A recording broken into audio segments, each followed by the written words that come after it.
5. decembra sa zúčastnili perfektnej zážitkovej hodiny v DXC Bratislava. Rozoberali sme notebooky. Mohli sme si zakričať v zvukotesnej budke. Naučili sme sa, čo je 3D tlač. Tvorili sme slabé meslá. Čo?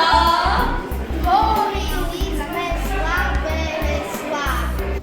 Kámo, ty si ešte dával pozor, pretože heslá, ktoré obsahujú veľké a malé písmená, čísla a špeciálne znaky sú silné.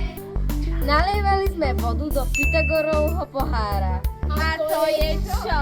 Pohár, do ktorého keď nalieješ viac ako máš, vyjde ti z neho úplne všetko. Dostali sme kopec krásnych náčepov. A ešte sme sa aj výborne najedli. Mňam! A o tom všetkom sme natočili aj pesničku. Počúvajte.